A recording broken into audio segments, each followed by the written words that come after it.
Welcome back to the deep dive. You've brought us, well, a really significant one this time. Oh, yeah. The full audiobook transcript of Ask and It Is Given by Esther and Jerry Hicks, channeled from Abraham. Ah, yes. That's definitely a cornerstone text for many people interested in this field.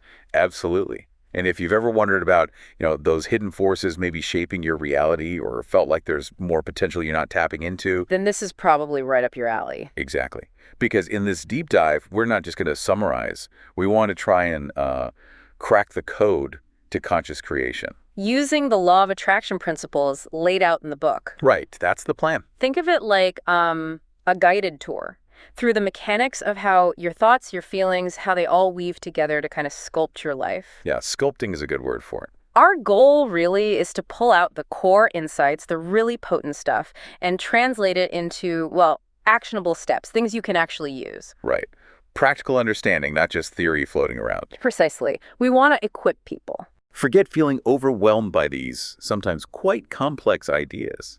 Today, our mission is, let's say, distilling the essence, getting it clear. Making it accessible. Yeah. We're going to unpack that fundamental idea: you create your reality, whether you consciously know you're doing it or not. That's a big one right there. Huge. Yep. And we'll explore how your emotions work, like this incredible guidance system you have built in. Alerting you in real time to your creative power. It's fascinating. It really is.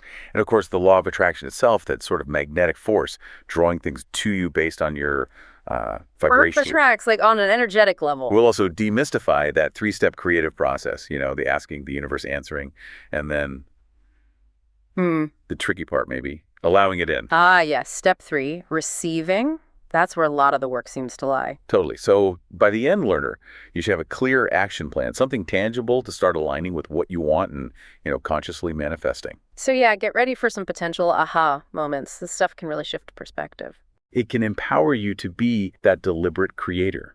So shall we dive in? Let's do it. Where do we start? Foundational idea. Yeah, let's start right there. You create your reality. The central pillar, really. Okay, so the source material, Abraham's teachings, they introduced this non-physical perspective, this idea of source energy. Source energy, like an infinite wellspring. Exactly, an inexhaustible reservoir of well-being, always available. But here's the catch. There's always a catch, isn't there? Well, maybe not a catch, but a dynamic. As physical beings, we often develop what they call resistance. Resistance, okay. Right. What does that mean in this context? It acts like a barrier almost, hindering our direct connection to that source energy. It often comes from being so focused on the physical world. Right, the day-to-day stuff, the problems, the limitations we see. Precisely. We kind of lose awareness of our inherent connection, our vibrational nature. Okay, so source is always flowing, like this ocean of potential. Constant positive potential, yeah. And resistance is like trying to build a dam against it with doubts, fears, negative thoughts. That's a great analogy. Yeah, you're essentially pinching off your own supply line. And the book presents Esther Hicks as a clear channel for this information. Right.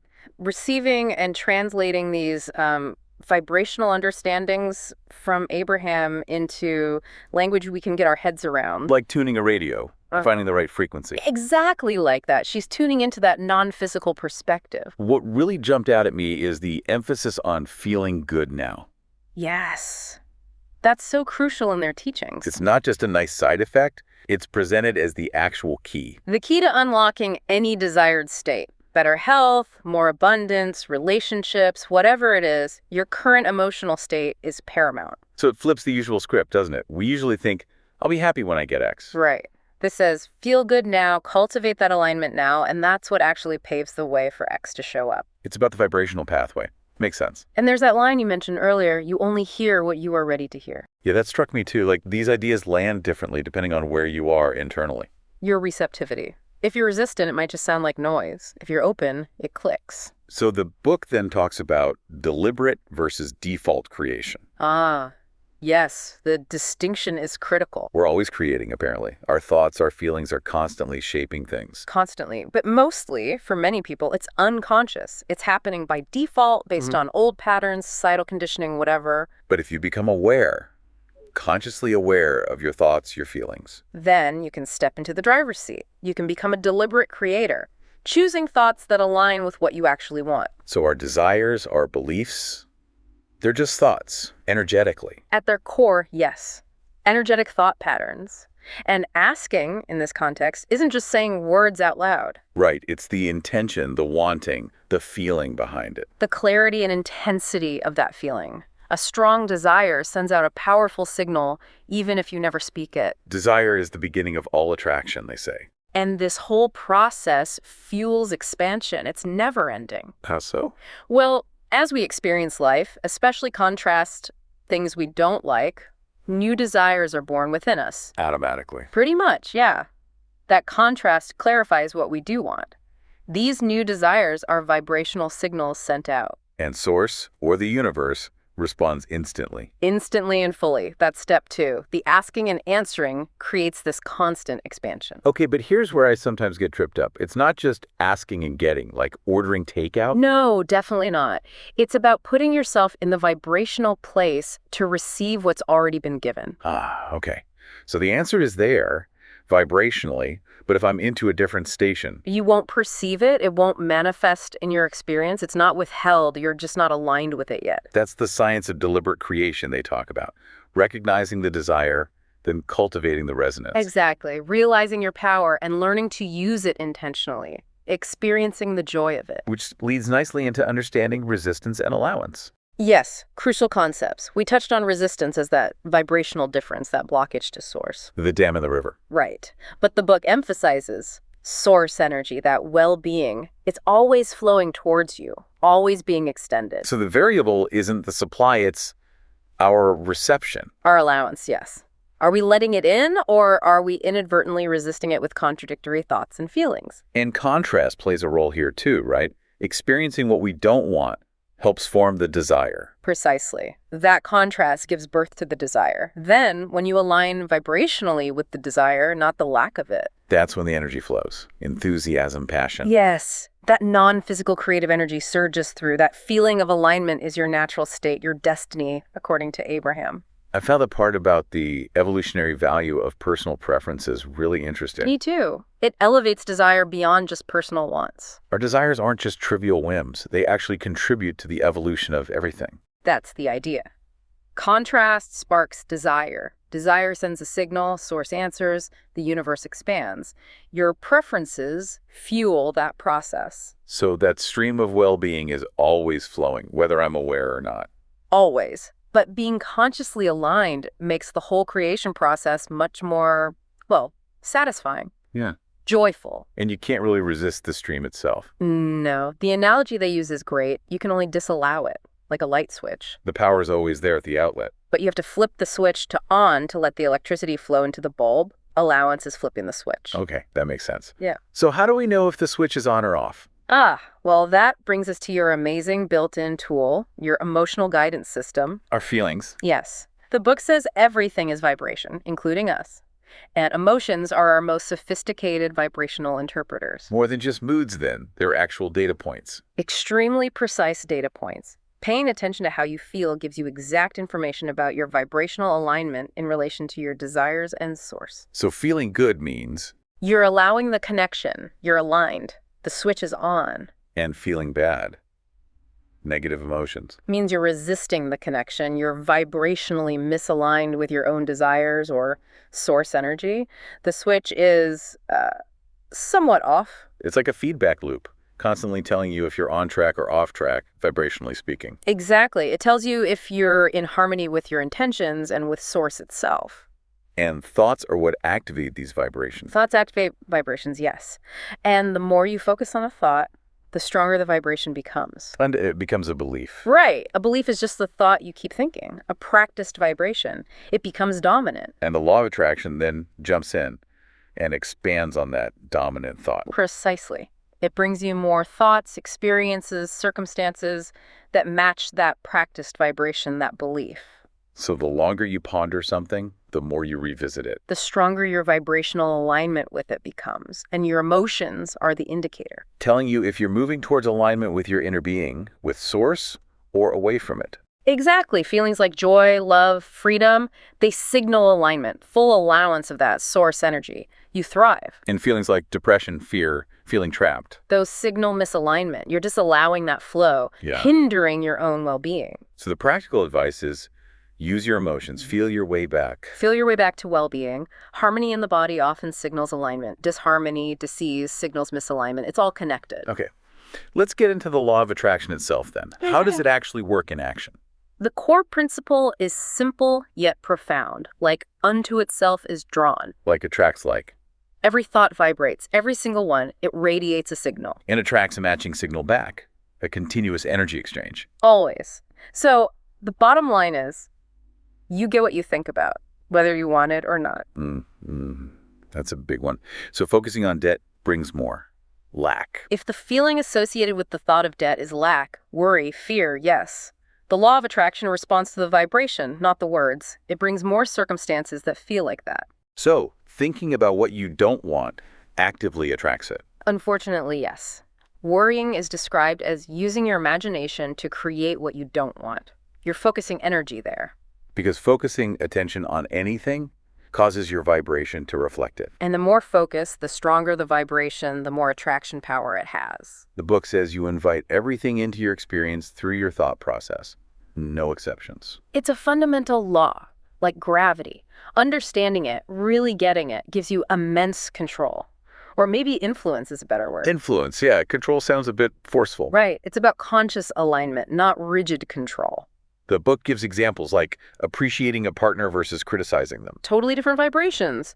One attracts more things to appreciate, the other, well, more things to criticize. And wanting wealth versus feeling jealous of someone else's wealth. Again, different signals entirely. One vibrates at abundance, the other at lack and resentment.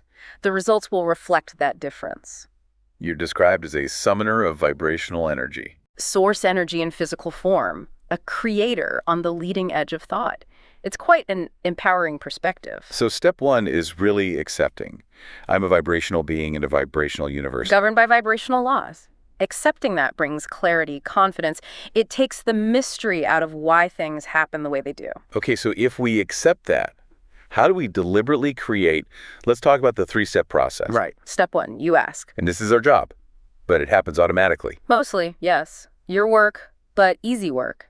Desires arise naturally from contrast. You see something you don't like, a desire for its opposite is born. You see something you love, a desire for more of it is born. So life experience itself handles step one, pretty much. Largely, yes, it's automatic. Step two, the answer is given. And this is explicitly not your work. The universe, source, God force, whatever label you use, Understands immediately and offers the answer, fully, no exceptions. instantly and completely. It's done, vibrationally speaking, the moment the desire is born. Which leads to the crucial part, Yeah. step three. Step three, you receive or allow it in. This is your work again. And this is about tuning our vibration, like the radio analogy. Exactly. Tuning your vibrational frequency to match the frequency of your desire, which already exists because the universe answered in step two.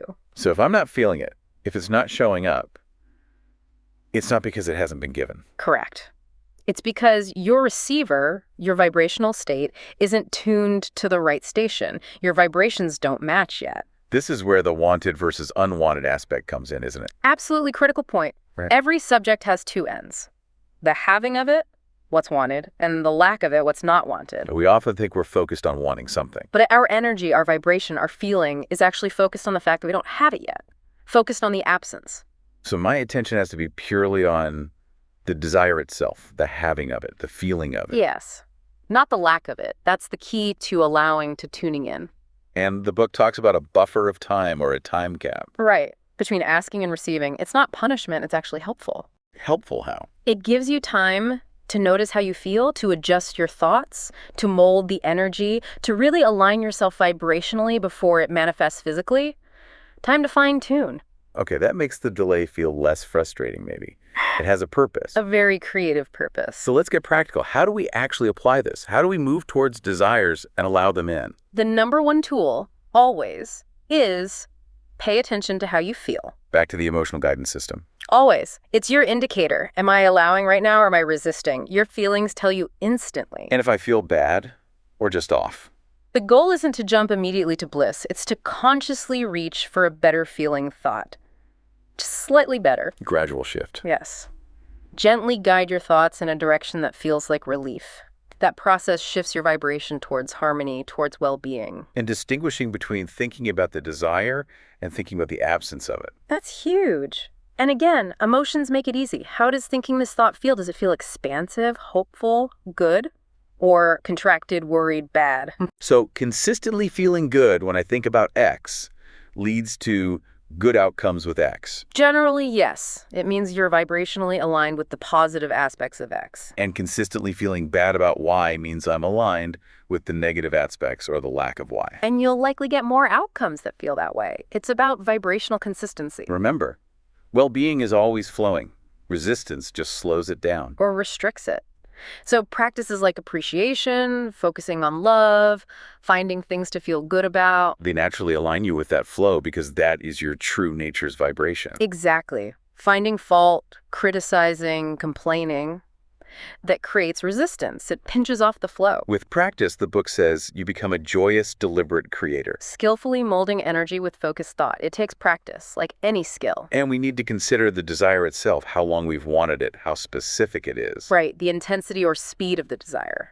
And compare that with our level of allowing or resisting it right now. So if I have a huge, long-held desire, but feel intense negative emotion about it, that's a big indicator of misalignment, a big vibrational gap between the desire, which source holds for you, and where your current thoughts are. But if imagining it happening feels good, brings anticipation. That's a sign you're closing the gap. You're moving into alignment. That feeling of anticipation is very close vibrationally to the feeling of having it. And it's not about controlling thoughts rigidly. No, more like gently guiding them, reaching for the best available feeling thought right now. Sometimes that's just mild relief, and that's okay. That's progress. Just accept well-being as the only stream. Allow it or disallow it. Feeling tells you which you're doing. Whatever you give attention to pulses an energy vibration. Hold that attention, it gets stronger. Keep holding it, it becomes a belief. And your life reflects the sum total, the predominance of those practiced thoughts and beliefs. So deliberately choose the direction of your thoughts. Even small choices add up to affect your point of attraction. And emotions are the key indicator of the gap or harmony between you now and your inner being, your source connection. So the bottom line is always, focus on good feeling thoughts as much as possible. Reach for relief. Okay. Wow. That's a lot to digest, but it feels coherent. It hangs together logically, doesn't it, once you accept the vibrational premise? Yeah, it does. So, learner, we've really gone deep into ask and it is given. Let's try and distill the absolute key takeaways and maybe build that action plan we talked about. Sounds good. A practical summary. Okay, key learning 1 for me is just hammering home. You are a powerful creator. Your thoughts, your feelings, they are shaping your reality constantly. Yes. And key insight 1 directly linked to that. Your emotions are not random. They are your guidance system, your internal GPS. Telling you moment by moment if you're aligned with your desires, with source. So rule 1, pay attention to how you feel. Absolutely. Key learning 2. The law of attraction isn't optional. It's always working, bringing you the essence of your dominant thoughts, good, bad, or indifferent. Right. And key insight 2 follows from that. The 3-step process highlights that allowing is your main job. Step 3, being a vibrational match. That's where your conscious effort makes the biggest difference. The asking happens, the answering happens, the allowing is where you actively participate in receiving. Okay, so the action plan. How can someone start applying this stuff, like today? All right, action plan step 1. Become aware of your feelings. Just check in periodically through the day. How am I feeling right now? Exactly. Maybe use that emotional scale from the book, chapter 22, as a rough guide. Just notice. Step 2. Identify your dominant thoughts. What are you thinking about most often? Is it focused on what you want or the lack of it? Be honest with yourself. Okay. Step 3. Practice pivoting. When you notice a negative thought spiral, consciously try to pivot. Gently shift towards a better feeling thought. Ask, what do I want instead? Even a small improvement counts. I like that. Not forcing, just nudging. Step 4. Engage in rampages of appreciation. Yes. Regularly, daily if possible. Focus on things you appreciate. Big things, tiny things. It genuinely raises your vibration, strengthens that connection. Step 5. Experiment with virtual reality. Meaning? Spend a few minutes each day vividly imagining your desires as already fulfilled. Feel the feelings. What would it feel like? Creative visualization with emotional focus. Got it. Step 6. Consider brief meditation or stillness. Even 5 minutes of quieting the mind can help reduce resistance and raise your vibration, just letting thoughts drift by. Step 7. This one's optional. Evaluate your dreams. Sometimes dreams can offer clues about your underlying dominant vibrations, what you're processing subconsciously. Step 8. Start segment intending. What's that? Before starting an activity, a meeting, a drive, cooking dinner, take a moment. Intend how you want it to go, how you want to feel during it. Setting the vibrational tone beforehand. Nice. Step 9. Play the wouldn't it be nice if game. Gently focus on desires with a light, positive expectation. Wouldn't it be nice if that project went really smoothly? Keep it easy, playful. Removes the pressure. And finally, step 10. Use the which thought feels better. Exercise. When you're weighing options or perspectives, consciously choose the one that brings more relief or positivity. Train yourself to reach for better feelings. So, learner, that's our deep dive into Ask and It Is Given. It's definitely not about instant magic tricks. No, it's about understanding and consciously working with these vibrational principles, your own being, the universe. The power to create the life you want is within you, guided by your emotions, directed by your thoughts. And by becoming deliberate, you move from just reacting to life, from default mode, To joyously shaping your own reality, intentionally. We really hope you'll experiment with some of those action steps. Start small, maybe. Yeah, just notice the shifts, how you feel, subtle changes in your experience. It's a journey. Ongoing learning and refinement, you get better with practice. So what resonated most with you, learner, from all this? What questions are maybe still bubbling up? We genuinely love to hear your thoughts, your experiences as you start playing with this. It's really just the start of the adventure. The conscious creative journey. Thanks for joining us on The Deep Dive.